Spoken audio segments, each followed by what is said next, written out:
In February of 1938, a magazine told American farmers they were looking at a new billion-dollar crop. The timing was almost cruel, because by the time that issue reached the newsstands, the law that had already crippled that crop was in place. The future was being announced after the door had already been shut. The opportunity was being advertised after the machinery to destroy it was already moving, and almost nobody understood what they were seeing.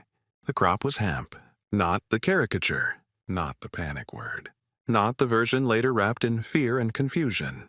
I mean industrial hemp, a tall, fast-growing farm crop that had been ordinary in American life long before anyone decided to make it suspicious. And buried inside that plant was a possibility most people still do not connect to it now. Fuel. Not just in the vague modern biomass sense where everything becomes an abstract climate talking point. Something much more direct, John, that. The seeds carry oil. The stalks carry cellulose. One side of the plant points toward biodiesel. The other points toward alcohol fuel. One crop, multiple outputs grown in a season, harvested from a field instead of pulled from underground. That was not fantasy. For a brief moment, it sat inside a very real American idea, that farms were not supposed to produce only food. They were supposed to produce industrial power, and that is the version of the story that got cut out. If you drive through Lancaster County today, you can still catch the ghost of it in plain sight. A place name, a road sign. Hemp field. Most people pass it without thinking. Just another old Pennsylvania name worn smooth by time, but names like that are fossils. They survive long after the living system that created them is gone. Before hemp became a cultural battlefield, it was simply part of the land. Pennsylvania grew it heavily. Lancaster knew it well. Water-powered mills processed it. Farmers planted it because it was useful, because it moved through rope, canvas, oil, fabric, paper, and farm life without anyone needing to turn it into an ideology. That matters because one of the tricks used later was to make the plant feel alien, new, dangerous, outside the American story. It was the opposite. In early America, hemp was not fringe, it was infrastructure. Colonial governments ordered it planted. Farmers paid attention to it the way they paid attention to any crop that actually held economic weight. George Washington grew it. Thomas Jefferson wrote about it. In parts of early America, hemp was accepted as legal tender. Not because people were dreamers. Because a plant that gave fiber, oil, sailcloth, rope, and durable material was not some decorative curiosity. It was practical wealth growing out of the ground. That is the first thing you have to understand if you want the rest of this story to make sense. America did not criminalize a useless weed. It severed itself from a plant it had already spent generations treating as valuable. And once you see that, another part of the story snaps into place. Because the hemp question was never only about hemp, it was also about engines. At the turn of the 20th century, when the modern machine age was still deciding what it would run on, the outcome was not as fixed as it looks now. We remember the age of oil as if it arrived by destiny. As if petroleum was obviously going to win. As if no other road was serious enough to matter. That is not how it looked then. In 1900, at the Paris Exposition, Rudolf Diesel demonstrated his engine running on peanut oil. Not crude oil refined in a distant industrial complex. Vegetable oil. Fuel that began in a field. Fuel that a farmer could understand. Fuel that made a different future imaginable. Diesel himself understood the significance. He did not see plant oils as a sideshow. He saw them as part of the engine's long-term importance. The machine that would later help lock the world into petroleum was born with a much wider horizon than that. In its early logic, the diesel engine was not automatically chained to the well, the refinery, or the pipeline. It still belonged, at least in part, to agriculture. That detail matters more than most people realize. Because once an engine can accept the logic of the field, a dangerous question appears. What happens if the farmer does not need the fuel company? What happens if energy starts too close to home? What happens if the field behind the barn begins to compete with the station at the edge of town? That was the threat hidden inside this plant. Not that hemp could instantly replace the whole petroleum economy by itself. That claim is too simple. The real threat was subtler and, in some ways, more serious. Hemp belonged to a world where fuel did not have to begin under someone else's land, move through someone else's infrastructure, and arrive at your life already metered, taxed, branded, and controlled. It pointed backward to a lost American memory and forward to a future that never fully arrived. And in the decades after Diesel's demonstration, that future came close enough to frighten the right people. Because once Henry Ford, Comergy, farm alcohol, and a growing industrial hemp movement enter the picture, this stops being a strange little agricultural footnote. It becomes a fork in the road. Henry Ford saw that fork coming before most people did. In 1925, he said the fuel of the future would come from fruit, weeds, sawdust, almost anything that could be fermented. That line matters because it tells you how live the question still was in the 1920s. Oil had momentum, but it did not yet own the imagination completely. A powerful American industrialist was still publicly describing a future where fuel came from agriculture, not just extraction. That is the atmosphere hemp belonged to. Not fringe, not fantasy. A serious possibility in a country still deciding what modern energy would look like. And Ford was not alone. Around him grew a broader movement with an awkward name and a dangerous implication. Comergy. The basic idea was simple enough for a child to understand and threatening enough to make an industry nervous. Why should the farm sell only raw crops and then buy back everything it needs at a markup? Why should the countryside grow feedstocks and then surrender all higher value to distant processors, refiners, and manufacturers? Comergy answered that question with a different model. The farm could produce materials. The farm could produce industrial feedstocks. The farm could produce fuel. In that world, hemp was not merely one crop among many. It was one of the crops that made the model look plausible. Then the theory started becoming real. In the 1930s, an alcohol-blended motor fuel called agrol spread through the Midwest. It was not a rumor. It was not a one-town experiment people later exaggerated into legend. By the late 1930s, motorists from Indiana to South Dakota were being urged to use it, and the movement reached roughly 2,000 stations. That number matters because it turns this story from an argument into a scene.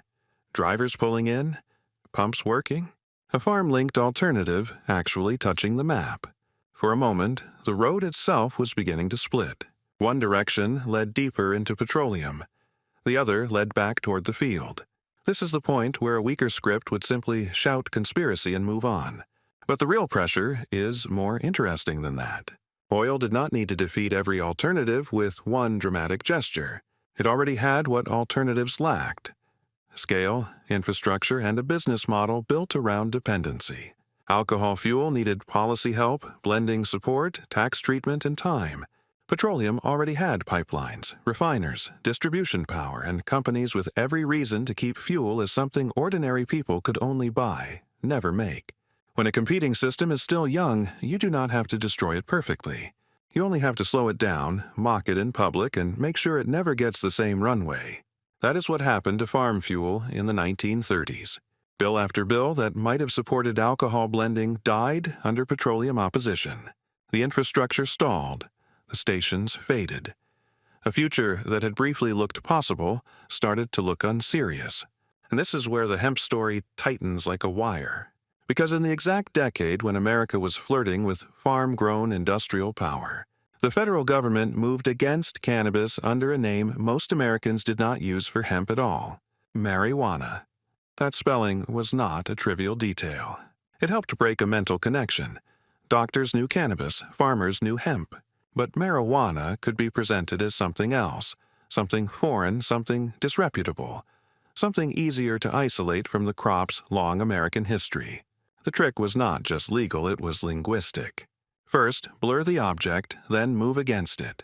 When the Marijuana Tax Act moved through Congress in 1937, one of the clearest objections came from Dr. William C. Woodward of the American Medical Association. He challenged the case for the law and objected to the way it had been advanced. That matters because later retellings often flatten the story into a neat, unanimous panic. It was not unanimous. Opposition existed. doubt existed. Even at the time, people were warning that this campaign was being built on confusion and overreach. But the train was already moving. The act was signed in August 1937 and took effect in October. It did not need to erase hemp from the earth in one clean stroke. It only needed to make normal cultivation and handling difficult enough, risky enough, and stigmatized enough that the crop could no longer remain what it had been. Now step back and look at the timing. A country experimenting with alcohol fuel. A broader farm industry movement trying to keep value in the countryside. A crop with seed oil, cellulose, fiber, and industrial versatility. And then, in the middle of that opening, a legal campaign that turns the crop into a problem. That is the hidden knowledge core of this story. Hemp did not lose because one day America calmly compared every option and found it inferior. It lost inside a period when the system that won was already better organized, better financed, and much easier to centralize. The law did not have to prove hemp useless. It only had to make hemp troublesome while petroleum remained convenient. Once that happened, convenience started masquerading as inevitability. And then came the most brutal irony of all. 5 months after the act was signed, Popular Mechanics published its famous celebration of hemp as a new billion-dollar crop. Read that sequence slowly, because this is the part that should stay with the viewer. The country was being told to admire the future value of a plant that had just been pushed into legal paralysis. The article read like an invitation. The law had already turned it into a trap. America was being shown the door at the same moment it was being told the room was full of treasure. That is not just good symbolism, that is the story engine. The promise was visible. The pressure was visible. But most people never saw both at the same time. In the next part, the story turns again, because the crop itself did not vanish, and the science did not vanish. Decades later, researchers would go back to the plant and confirm that the fuel logic had been real all along. And in a place that had never fully forgotten hemp in the first place, the old map would start to glow again. The strangest part of this story is that the plant never really stopped being useful. What stopped was the path around it. Decades after hemp had been pushed out of normal American life, researchers went back to the crop and started measuring the thing that had once only existed as possibility. At the University of Connecticut, hemp seed oil was converted into biodiesel with a yield of about 97%. That number matters because it cuts through the fog. It does not prove that hemp was secretly going to replace all petroleum by itself. It proves something more disciplined and, in a way, more powerful. The fuel logic was real. The crop was not an empty symbol. It could, in fact, be turned into viable fuel. Then the biomass side came back into focus, too. Work out of Kentucky showed that industrial hemp stems could produce meaningful ethanol yields depending on cultivar and processing. Again, that does not mean America was one policy memo away from a hemp-fueled utopia, but it means the old idea was not foolish. The seeds still pointed toward oil. The stalks still pointed toward alcohol fuel. The plant was still carrying the same split promise it had carried before the law, before the panic, before the silence. And by then, the deeper damage was easier to see. The real loss was not just the crop. It was the missing decades, the infrastructure that never matured, the experiments that never got repeated at scale, the cooperatives that never formed, the processing systems that never had time to become ordinary. When a crop is cut out for 80 years, legalization does not restore the lost century behind it. It only reopens the door. The room still has to be rebuilt. That is why this story matters now. Not because hemp is a magic answer to the entire energy system, because it exposes how energy systems become normal in the first place. One path gets infrastructure, policy protection, cultural legitimacy, and time. Another gets stigma, legal friction, and historical amnesia.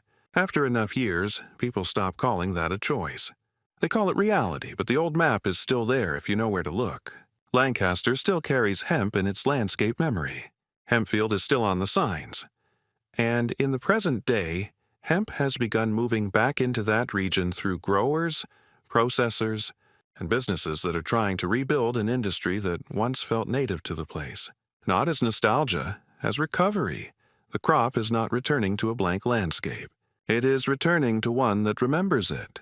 That is the ending this story earns.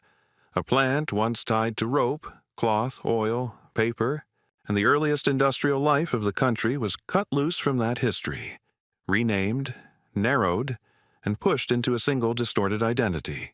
But the buried version never fully died. It waited in archives, in studies, in old place names and scattered fields, in the gap between what America built and what it almost built instead. The farm fuel future was not a fantasy. It was a road the country started down, then buried before most people realized it had ever been there.